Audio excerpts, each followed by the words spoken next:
We're in chapter 7, and I have a lot of information to cram in because we're covering 3 prophets today. So a couple hundred years. Let's see if we can do it. So we're dealing with salvation technology, which is the theme in Dempsey's book. Theology. Theology. What did I say? Technology. Oh. We're off to a good start. Oh, well, yes, you can tell where my mind is all the time. We need some of that. Okay, not on salvation technology, but on salvation theology.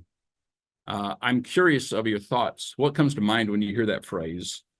And if you've read the chapter, which I hope you have, how's that changed? So what do you view as, before reading the chapter, what do you consider salvation theology? Did I say technology again? No. Okay. Well, that Jesus and said that he was preparing the way, and about the house with many rooms. Okay.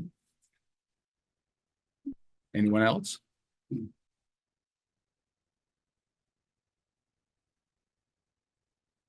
Salvation theology. You can't read fast enough to get an answer now. I just want to know what you think of it. What does that bring to mind? And afterlife. Now, Okay, afterlife. Handouts are in the corner if you haven't gotten there. So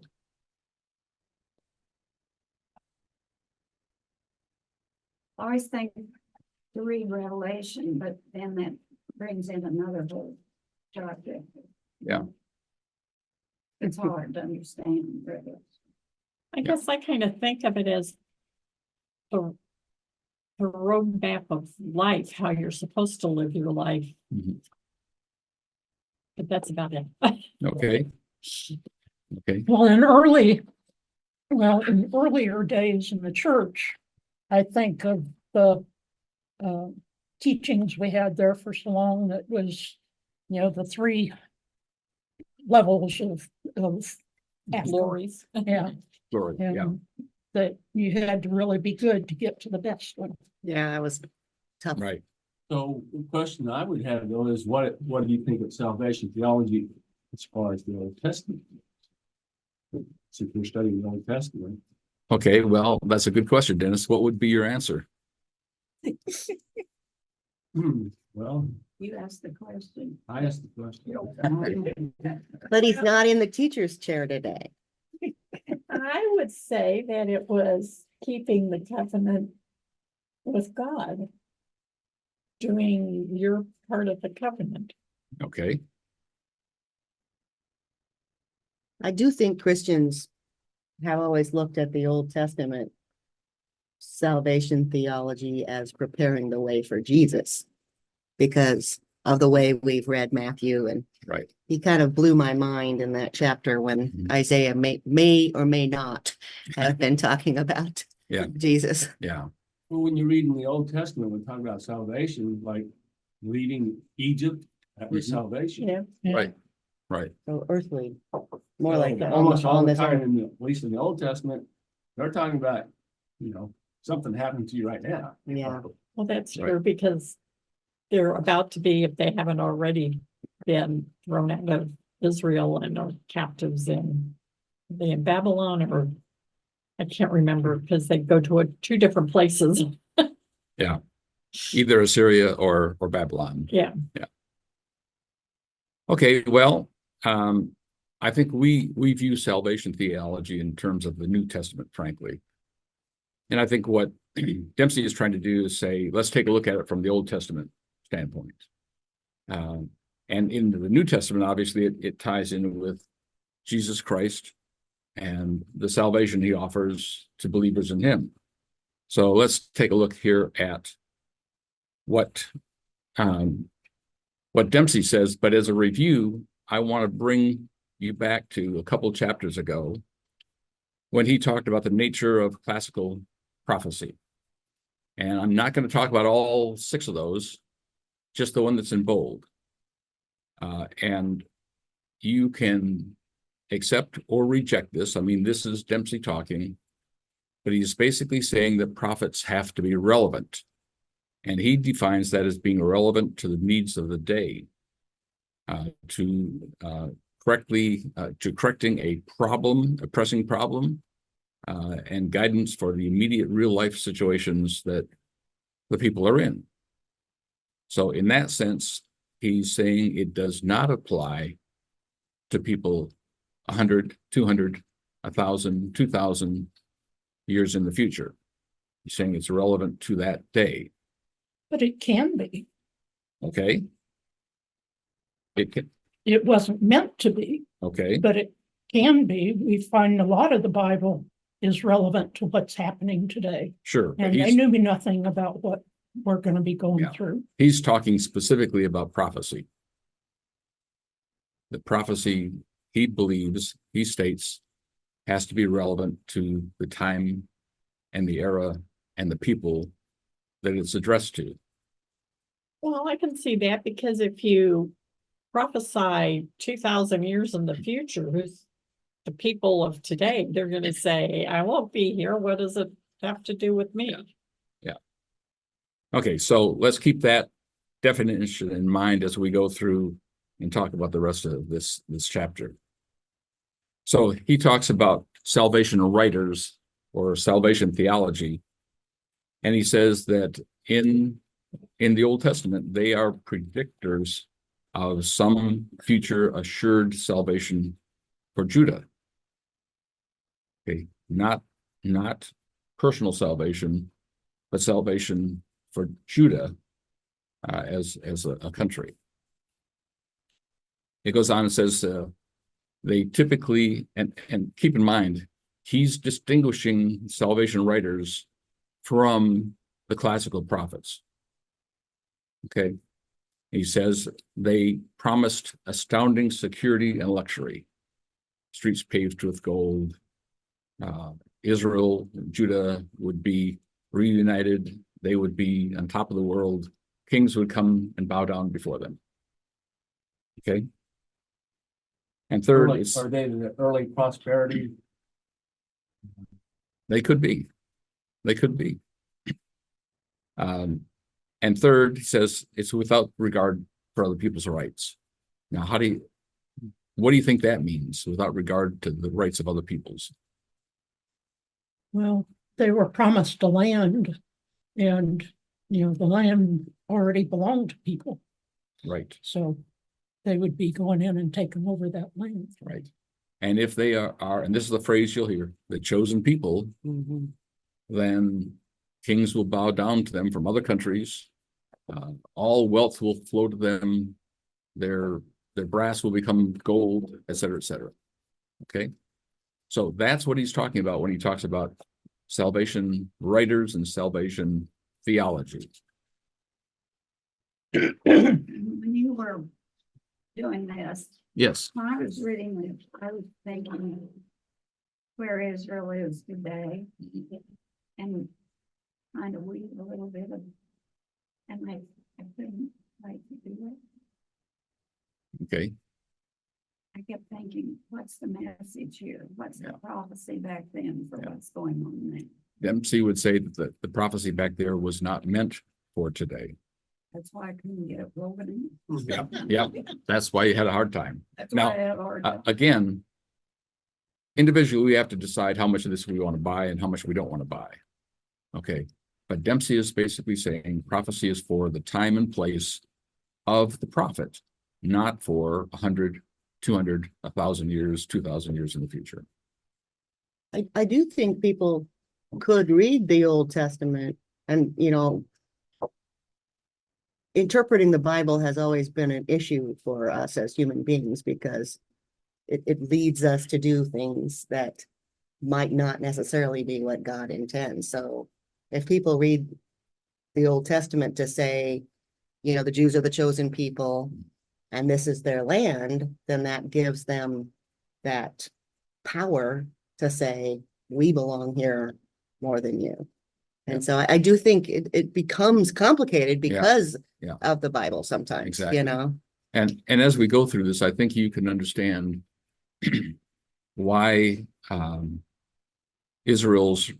current day Israel's reaction to the Hamas attack has been so stringent, because they view, I don't want to say 100% Jews believe in a God of vengeance, but biblically they do believe that they will take vengeance on their enemies. Okay. So he starts out with Ezekiel. Ezekiel is a classical prophet. He's not a salvation writer, but Dempsey starts out with a quote from him that we're going to listen to in a second here. And the bottom line is, he says that this has been appended to Ezekiel. Now, you can buy that or not, but he proposes that portions at the very end of Ezekiel have been added on by a salvation writer who basically is trying to give the Israelites, the people in Judah, a hope for the future. So let's take a look. I gave you a timeline so you can kind of follow along if you want and see how all this ties together. But Ezekiel was born in Jerusalem, and somewhere around 622 BCE. We'd say BC or before Christ. BCE is before the Common Era. He's taken to Babylon in the second deportation of the Jews. There are 3 deportations by Babylon, taking the Jews, groups of them, into Neo-Babylon. And that took place in 597. So keep in mind, we're counting down to the year 0. So these dates are all in what we would initially say reverse chronological order, but they really aren't. So he began prophesying in 593. So 4 years after he's taken into captivity is the first record of his prophesying. And just as a side note, much of these dates, every one of these dates can be argued 1, 2, 3 years, one side or the other. And every one of the dates, not everyone, almost all the dates are based on, it's the 4th year of the king of, or the 14th year after the reign of, so scholars have tried to come up with dates, but don't hold me to any of these. They're all approximations of the time, but at least the process, the sequence seems to be fairly well understood.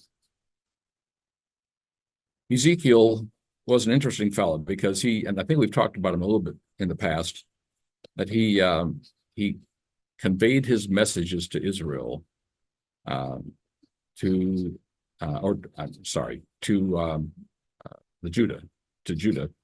the Israelites, in symbolic actions.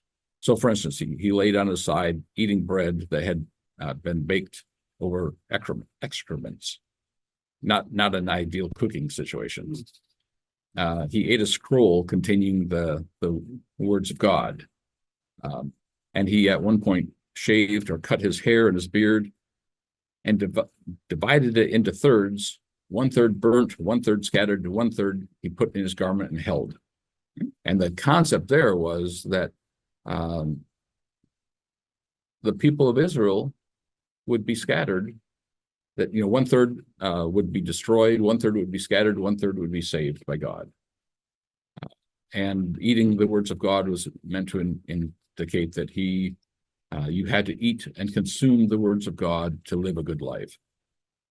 And the baked bread was meant to mean that the people of that time would live in captivity for so long and have to eat defiled bread or food for so long before they could return to Judah and Israel. Okay. Just an interesting aside about that bread Yes. is that there's a health food brand out there called Ezekiel something or other bread. Ezekiel It's bread. supposed to be really nutritious and good for you based on the wisdom of God's message. And what's ironic is that if it was, originally intended to be baked on excrement, I don't know what that says about the quality of the bread, but you can buy it in specialty stores now. Well, there, for centuries, people have cooked their food over excrement. They use cow dung, they've used, camel dung, whatever is available, Yeah. because they didn't have wood to burn. And they had to burn something.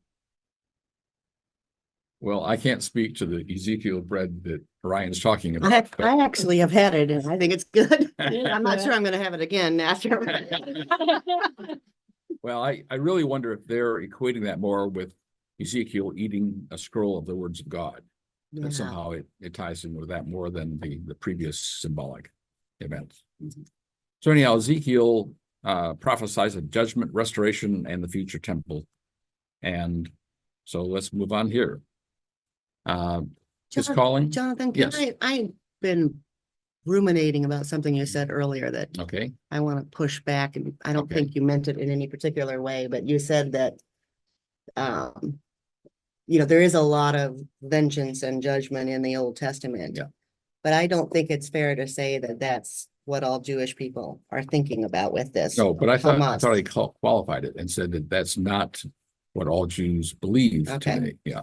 Okay, so, well, and the way I'm thinking about it is, I think there's a lot of Christians, I have a lot of friends who rely more on the Old Testament Yeah. way of looking at things than the New Testament. I don't know how many times I've heard from Christian friends, well, Jane, it's eye for an eye, tooth for a tooth, and I'm like, that's the Old Testament, right. and so I do think we get that mixed up a lot in our society, Yeah. so No, I agree. all of our religions. But you will see between Ezekiel and Isaiah and Amos, you will see this talk of vengeance on the enemies of Oh, yeah, Israel. it's Judah. a real problem for human So, beings yeah. because we can use that Bible to justify anything, And I think it's part of human nature to want revenge. Yeah. It probably is, yeah. Yeah.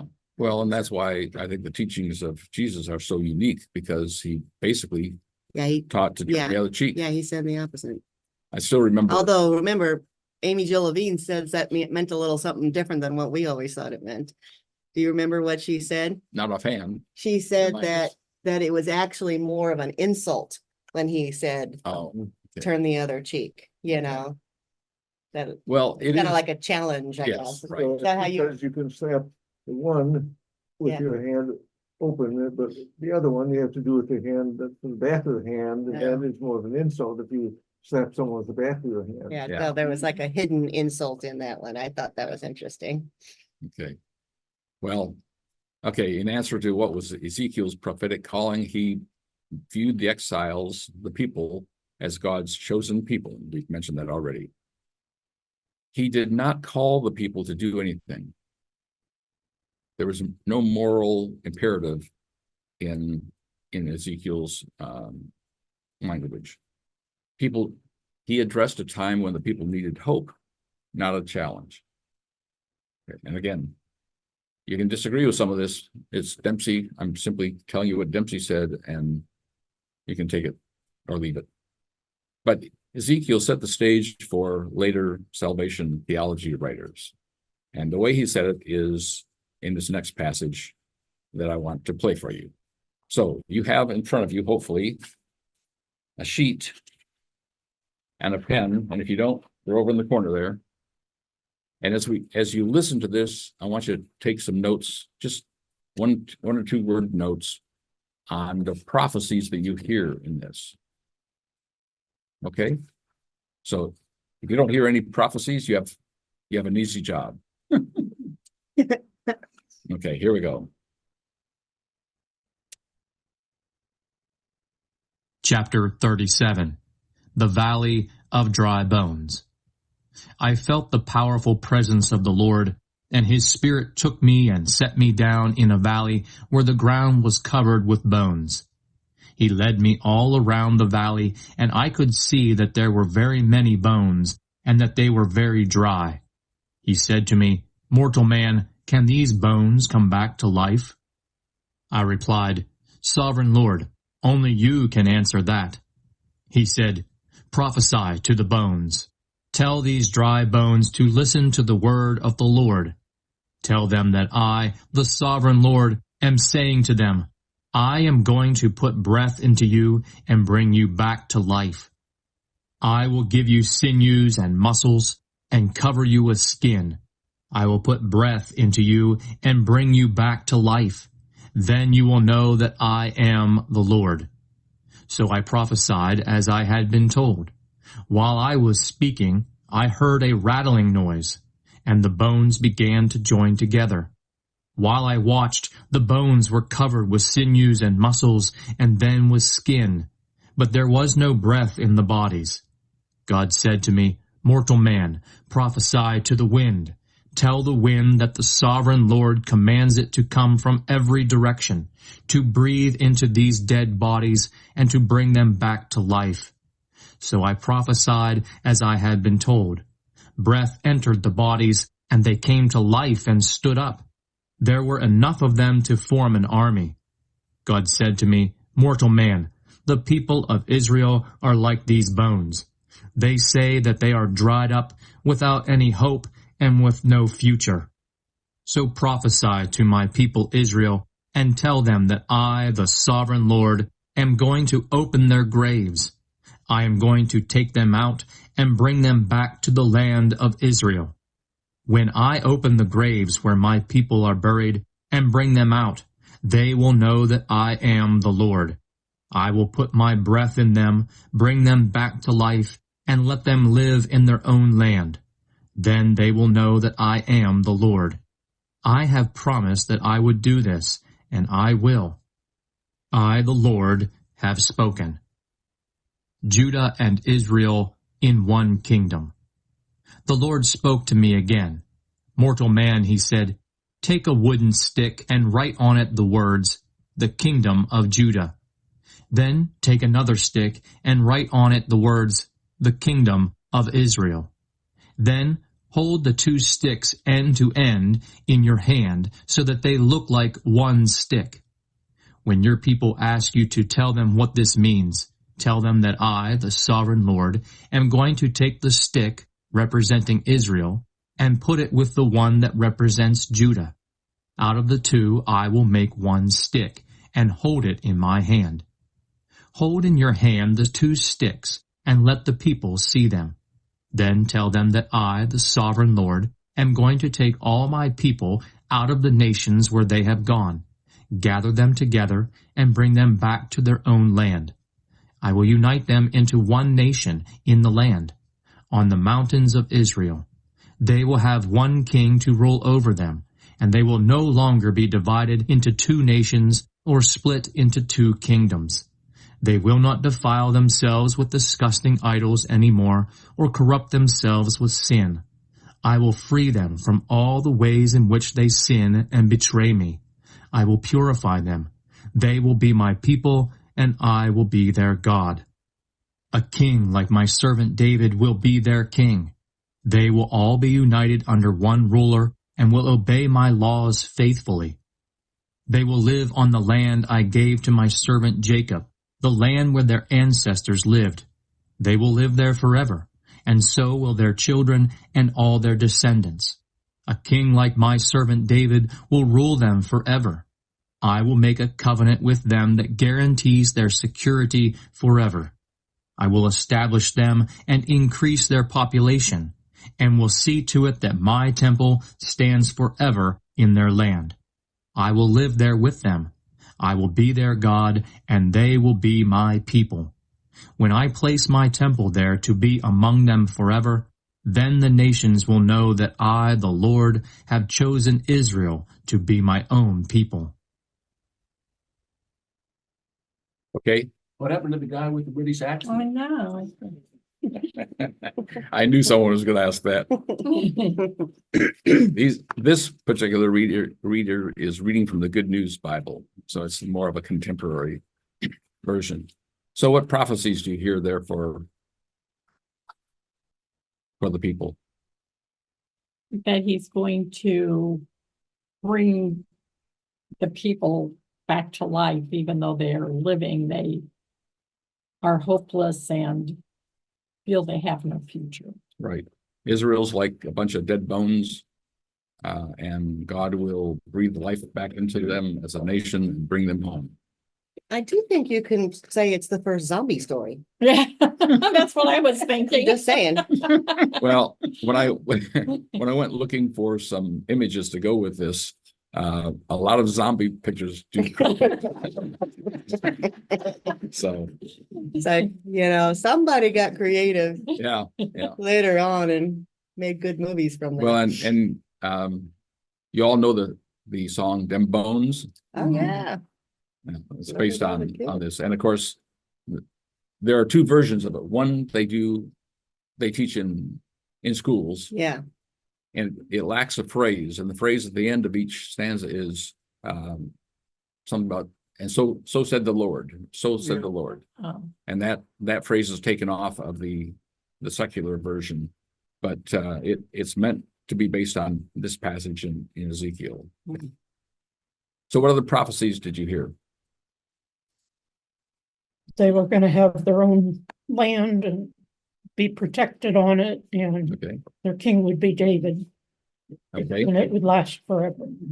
or the house of David. Yeah. Not specifically Right. David, but Right. Yeah. And then there was the one about open the graves, okay. Mhm.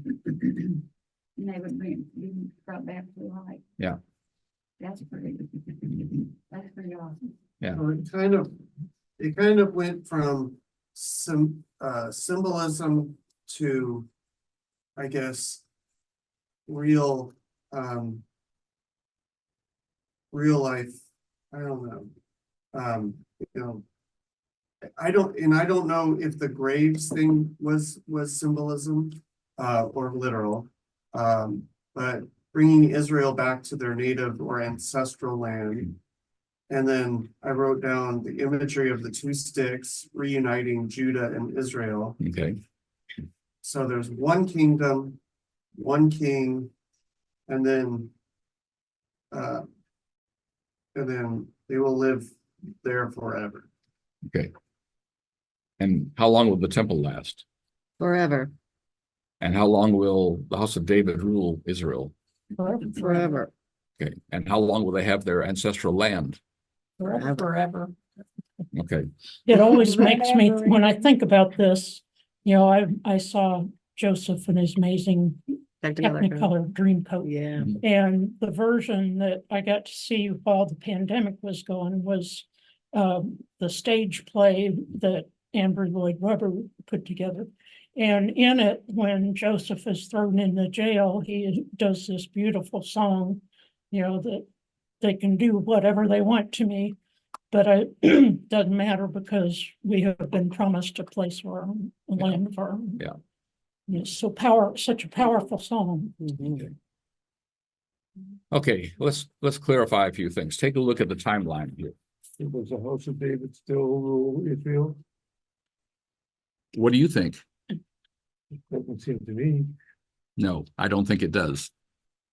If you look at the timeline, look down at 722 BCE. Assyria captures Samaria, which is the capital of Israel. And you have to also understand that after the reign of Solomon, the kingdom was divided in two. So you have the northern kingdom, which is Israel, not to be confused with the current state of Israel. And you have the southern kingdom, which is Judah. And I keep slipping back and forth, but when I think about it, Ezekiel was not prophesying to Israel. He was prophesying to Judah because Israel had been destroyed. Okay. So when he talks about the joining of these two sticks, he's talking about the nation being put back together, made whole. If you hear a reference to the 10 lost tribes of Israel, that's the northern kingdom. And they were dispersed by the Assyrians and have some gathered back, I'm sure, but as individual tribes have never been brought back to Israel. Okay. So you've got Israel in the north, Judah in the south. And if you look here at approximately 622 BCE, that's when Ezekiel was born. So he's born after Israel is no more. Okay, so when he talks about joining the two in this prophecy, he's talking about recreating the native lands or the original lands of the Israelites, which of course belonged to the Canaanites before that, and it goes on and on and on. So let's take a look at. I just wanted to give you that. It says, I will put breath in you and bring you back to life. Then you will know that I am the Lord. Here, the second part of it, though, if we look at the end, it says, I'm going to take them out and bring them back to the land of Israel. That never happened. According to Dempsey, that prophecy never happened. And which is one of the reasons why he and other modern biblical scholars believe that this was added on years later to Ezekiel, because they were never brought together. Israel was never reconstructed after the Assyrians basically destroyed it. Well, why would they add it later when they knew it didn't happen? If like me, it'd be the other way. He would have said that, and they would have said, well, it never happened. Well, again, he's saying this passage is written by a salvation writer. Salvation not in the terms of New Testament, but salvation in the terms of the Old Testament, where they were being promised that they were chosen people and that God would bring them all back together again and reconstruct them on their native lands, on their original lands. And then the second, further on, it talks about, again, the kingdom of Judah. Take two wooden sticks, write the words, the kingdom of Judah, then take another stick, write on it the words, the kingdom of Israel, then hold the two sticks end to end in your hand so they look like one stick. When your people ask you to tell them what this means, tell them that I, the sovereign Lord, am going to take the stick representing Israel and put it with the one that represents Judah. Out of the two, I will make one stick and hold it in my hand. Historically, did that happen? No. Okay. There's another interpretation of stick of Judah and Israel. Anybody know of? Any of you almost Mormons know it? Okay. Book of Mormon Bible. Yeah. We standard RLDS Yeah. for years. Right. The two sticks and the two books. Right. And that Ezekiel was basically prophesying of that bringing of the Book of Mormon and the Bible together, basically the stick of Israel, the stick of Judah. That would you call Midrash, RLDS Midrash? Yes. Was it part of Doctrine and Covenants, or was that just Oh, that was I don't remember. preaching. Yeah. It was just part of preaching. So Joseph Smith didn't say it. There might be a reference by Smith. Paul mentioned a list of a site that had all of the prophecies of Joseph. Yeah. Smith, and I haven't gone through it yet. This chapter is challenging enough. I haven't gotten to that one. So anyhow, historically, Dempsey and other biblical scholars would say that never happened. And then you go down to, they will have one king to rule over them, and they will no longer be divided into two nations or split into two kingdoms. And again, if you're talking about Israel and Judah, the historic countries, that never happened. But people would argue, I think some people would argue, is that prophecy is not yet fulfilled. Right. Yeah, It's in the everything. future yet. Yeah, everything. That's why I wanted to start out with what the classical prophets believed. Yeah. And that is, it was relevant to the time and place when the prophecy was delivered. If you believe that, then you discard any of this looking to the future for the fulfillment of prophecy, because it was meant for those people.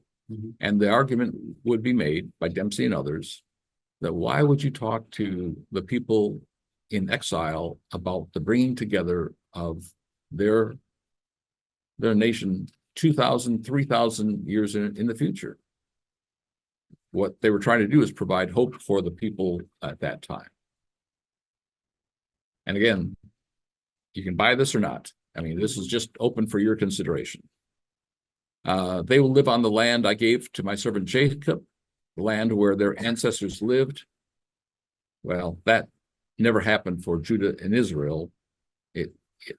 It's not quite happened even for Israel today, because they, if you look at the West Bank and some of those areas, they don't have full control of those areas. I will establish them and increase their population, and will see to it that my temple stands forever in their land. Well, subsequent to this, the temple was destroyed twice. Right. Okay, so that historically never happened. Although there is a temple there today, but has been rebuilt. What? Temple's been rebuilt. Well, the temple, I take it back. There's a Wailing Wall. There's a Wailing I Wall. was gonna Yeah. say, And the L Well, and the mosque. the mosque, the Islam would say it's been rebuilt. So, okay, so here's the rundown timeline. 720 BCE, destruction of Israel by Assyrians. Babylonians capture Jerusalem, and Ezekiel is deported along with 10,000 other captives in 597. 586, Nebuchadnezzar comes in and he defeats a rebellion and destroys Jerusalem, the temple, and the kingdom of Judah. And Ezekiel dies about 570, so he's after that. And it's also 586 at the end of the Judean monarchy, so that prophecy didn't come true. And the end of the first temple period. 539, Cyrus of Persia conquers the Babylonians, and he issues a decree for the Jews they can return to Judah. But that's only Judah, that's not Israel. That's not the 10 lost tribes. It's just basically the tribe of Judah and Benjamin. And then 537, construction of the second temple began. 516, the work on the second temple was completed. And then we move on to Dempsey's comments. He says, Ezekiel assured the nation God would resurrect a vibrant nation from dry bones. So that was his prophecy. Does not call on people to do anything. God was going to do this without any calling by them, or by any action by them. In their deep despair, the people needed hope, not a challenge. Dempsey claims that Ezekiel is trying to say to the people, okay, I'm not going to tell you got to be good, you got to be bad, you got to be do this or that. I'm just telling you there's hope that we will be resurrected as a nation, and God will do it. Now, Jonathan, Yes. please clarify something. Was Ezekiel considered a salvation theology writer? Because I know at the beginning, I thought you said he wasn't of that mindset. No, he is not. Later editors kind of put words in his prophecies. But does Dempsey say what he thinks Ezekiel did? He classifies Ezekiel as a classical prophet. Uh-huh. So he was not a salvation prophet, Okay, but he set the stage for them. That last passage attributed to him set the stage for him for the later writers who Dempsey claims came in and added to other scriptures, primarily Isaiah and Amos, to suggest that there was salvation for the chosen people. Okay, so let's go take a look at Amos. We've talked about him a little bit already, that he was a shepherd. He prophesied to Israel, but he was born in Judah. He was a classical prophet, per Dempsey. So he was not predictive. He meets the immediate needs of the people, told the consequences or actions of their actions. And by the way, in the back of your mind, be thinking, where do you classify Vesey and McMurray? And, are they classical prophets? Are they are they predicting the future? Or are they meeting the immediate needs of the people and adding counsel? Don't have a lot of time to discuss that, but think about that. Amos saw distortions in which official religion had drifted into these elaborate rituals. And I don't know if we even got to it in the discussion a couple chapters ago, but Amos was condemning some of the sites, the holy sites in Israel. No. Yeah, in Israel. I have to stop and think between the two countries. Because and also Judah, because they had started incorporating idols into those in order to appease whoever their conquerors were, Syrians, Babylonians, whatever. So he was saying basically there were pagan gods in the holy places. He believed in a universal God, and I think we talked about that before. There's a scripture in Amos that basically says not only did God lead the Jews to Israel and to Judah, but he also led some of the other people in those countries surrounding to their locations. And by that standard, he created what we consider a universal God, or a God of all nations, not just of Israel. And Amos said, to please God, be right with God, and treat others as God would. Now, I'm going to play for you a couple sections from Amos, and much of Amos, the early part of Amos, basically says, this kingdom has sinned against God, against me, not 2 times, not 3 times, but many times. And this is what's going to happen. And he does that in chapter 1, attacks many of the different countries surrounding him. In chapter 2, he comes back and, to the surprise of Israel, says, you're in the same boat. You have forsaken me, and you're going to have destruction rained on you. So the first part I want to play to you is the first part of chapter 9. Before it's 1 through 10. And the second part is chapter 9, verses 11 through 15. And the reason I'm playing both of them is Dempsey and many scholars believe that latter part that I'm going to play second was appended, and it's a salvation writer appending something to the book of Amos.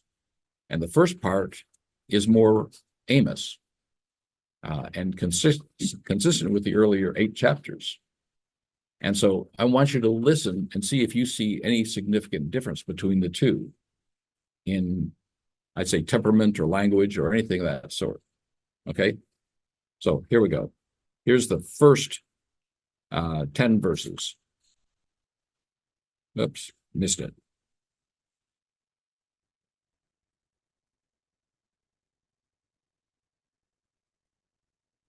Chapter 9. The Lord's Judgments. I saw the Lord standing by the altar. He gave the command, strike the tops of the temple columns so hard that the foundation will shake. Break them off and let them fall on the heads of the people. I will kill the rest of the people in war. No one will get away, not one will escape. Even if they dig their way down to the world of the dead, I will catch them. Even if they climb up to heaven, I will bring them down. If they hide on the top of Mount Carmel, I will search for them and catch them. If they hide from me at the bottom of the sea, I will command the sea monster to bite them. If they are taken away into captivity by their enemies, I will order them to be put to death. I am determined to destroy them, not to help them. The sovereign Lord Almighty touches the earth, and it quakes. All who live there mourn. The whole world rises and falls like the Nile River. The Lord builds his home in the heavens, and over the earth he puts the dome of the sky. He calls for the waters of the sea and pours them out on the earth. His name is the Lord. The Lord says, people of Israel, I think as much of the people of Ethiopia as I do of you. I brought the Philistines from Crete and the Syrians from Kir, just as I brought you from Egypt. I, the sovereign Lord, am watching this sinful kingdom of Israel, and I will destroy it from the face of the earth. But I will not destroy all the descendants of Jacob. I will give the command and shake the people of Israel like grain in a sieve. I will shake them among the nations to remove all who are worthless. The sinners among my people will be killed in war. All those who say, God will not let any harm come near us. So how would you characterize that? Pretty big put down. Yeah, Doomed. yeah, doom and gloom. Yeah. Okay. Now, before I go further and read the next part, which Dempsey claims is added as a salvation writer, I want to go back and revisit one point. The only reason we're going through all these with the classical prophets, the pre-classical, the salvation writers, we're going to talk about the apocalyptic writers, etc. The only reason we're doing that is Dempsey says that our Christianity today includes threads of all of this. And he's trying to say to us, let's take a look and evaluate which threads we believe are authentic and which are not for our time and place. Okay? So some of this, it doesn't mean that God is that vengeful. It means that we have that thread in our beliefs today, and we need to be aware of that and either accept it or reject it. Okay? Does that make sense? Okay, now, you heard the one that sounded very vengeful. Here's the rest of that chapter. The future restoration of Israel. The Lord says, a day is coming when I will restore the kingdom of David, which is like a house fallen into ruins. I will repair its walls and restore it. I will rebuild it and make it as it was long ago. And so the people of Israel will conquer what is left of the land of Edom, and all the nations that were once mine, says the Lord, who will cause this to happen. The days are coming, says the Lord, when grain will grow faster than it can be harvested, and grapes will grow faster than the wine can be made. The mountains will drip with sweet wine, and the hills will flow with it. I will bring my people back to their land. They will rebuild their ruined cities and live there. They will plant vineyards and drink the wine. They will plant gardens and eat what they grow. I will plant my people on the land I gave them, and they will not be pulled up again. The Lord your God has spoken. Look at the map and the screen. Where's Edom?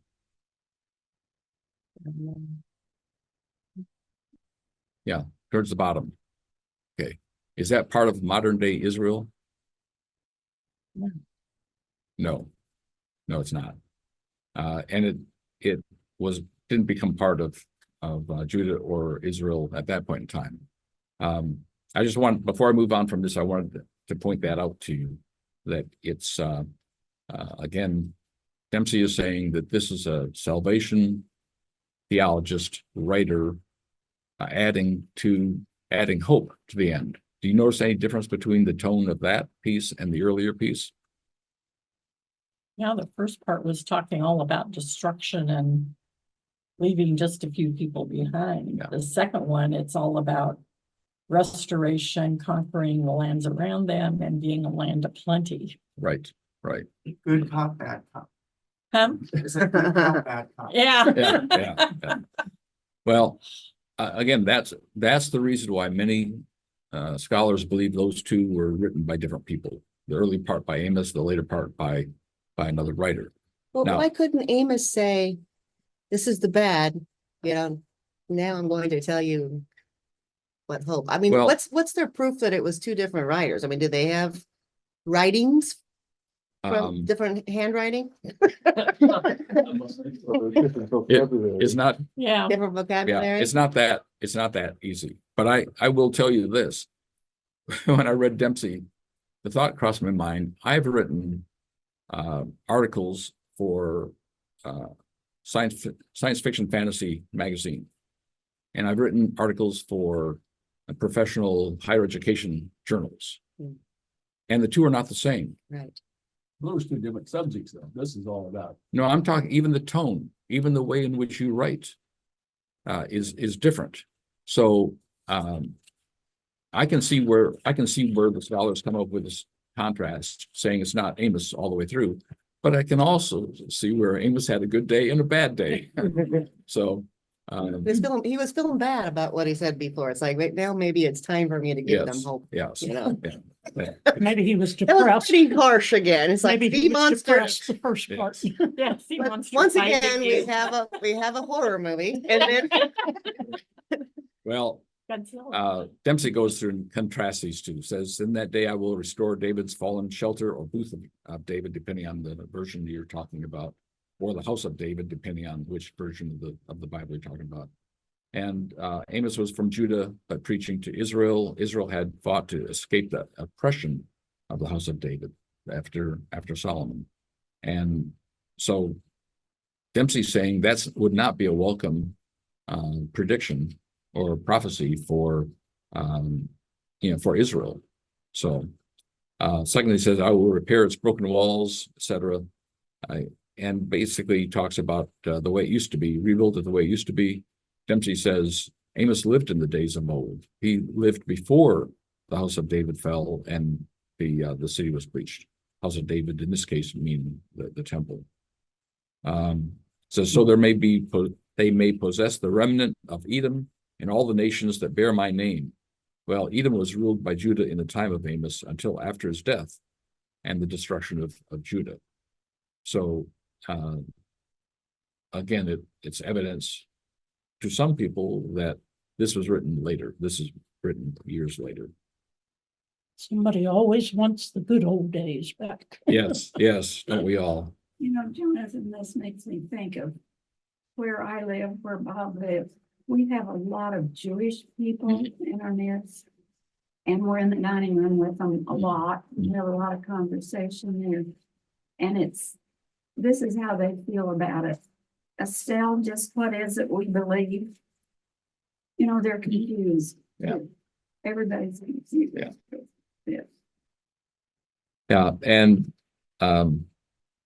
examining the Bible and the history of it doesn't simplify things either. Right, right. So, but I still think we have a responsibility to at least be aware of what current scholarship says about these various books and what is and isn't authentic to each prophet.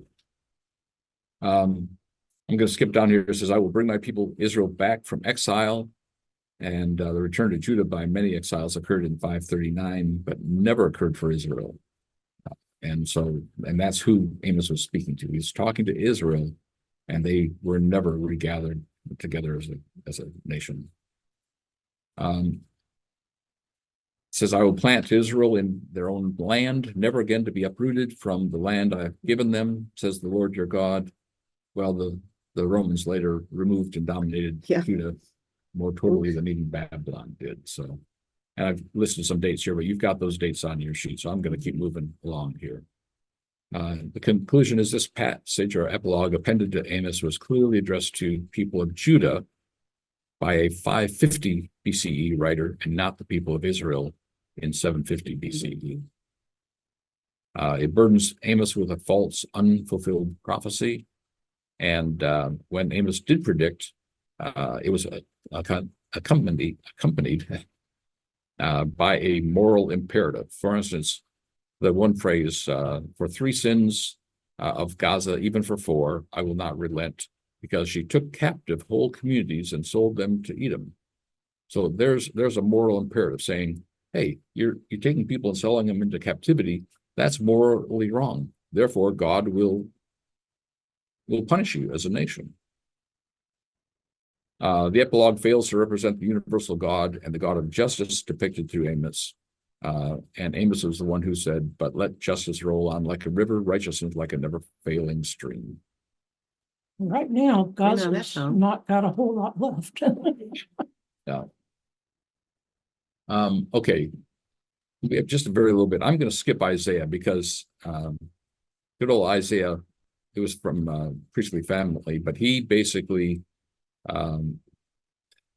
Dempsey goes through and does the same sort of thing with part of Isaiah. And there is a traditional view of Isaiah that 66 chapters, all 66 were written by the historical prophet, but modern scholarship says he wrote just 1 through 39, and then 40 on were written by someone else. In fact, if you take a look at it, most modern scholarship indicates that Isaiah was written by 3 different authors in 3 different time periods. The one thing that I think is important is that just like Amos, Isaiah sympathized with emphatically with the victimized poor, with the poor and the people who were down and out, and not with the courtiers and the well-to-do in the temple or in the court, the king's court. I'm going to skip this part. It's all in your book if you want to take a look at it, because I want to get to the summation since we have about 4 minutes left.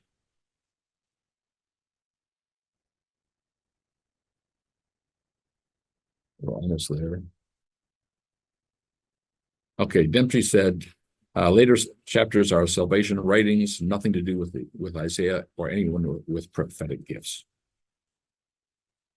Anonymous writers, driven by desire to encourage people, again, just like the addition to Amos, meant to encourage the people at the time, but blind to the intense realism and ethics of the classical prophets. So when you say later chapters, do you mean after 39?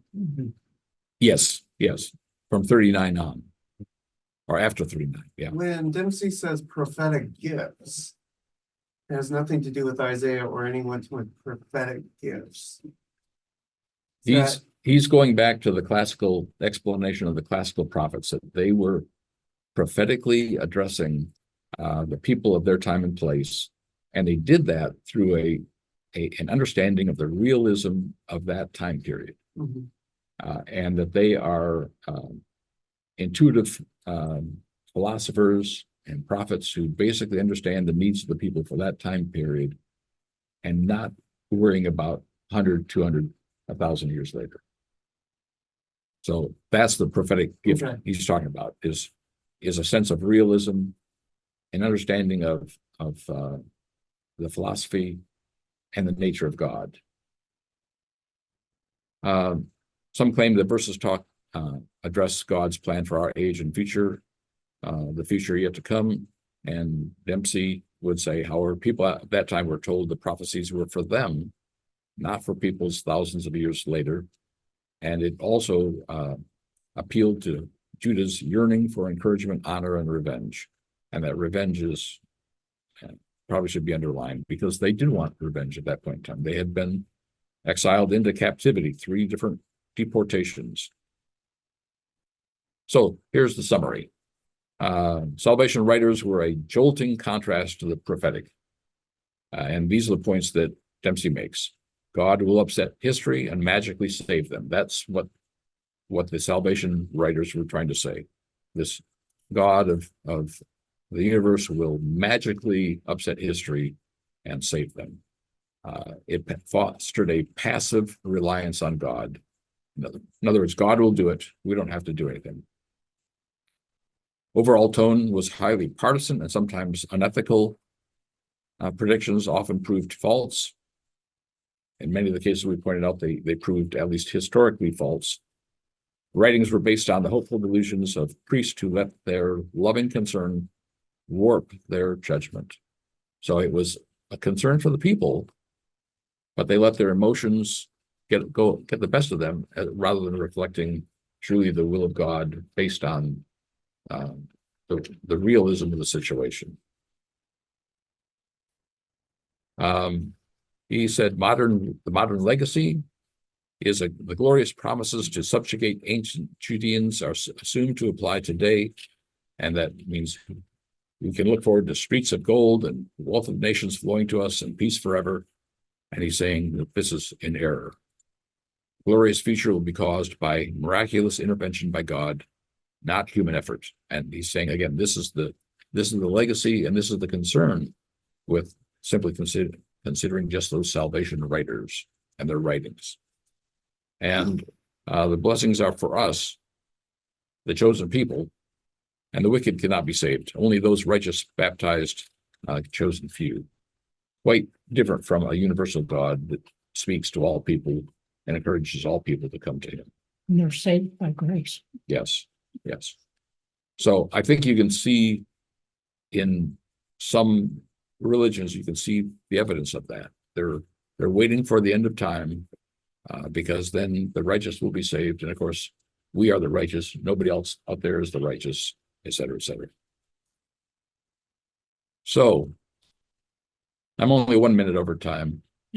Next time, I thought I'd give you this Persian apocalyptic view here, just to make you uneasy and make you want to come back the next week. You kind of had some ominous photos here, Jonathan. The lightning in the beginning scared me. Yeah. Well, Well, I was Thank you expecting all. zombies at some point. I know, that would have been fun. yeah. My wife said I should have included a couple pictures from our vacation in there just to lighten the load, but I didn't have time to do that. So thank you very much. Thanks, Robbie. Thank you.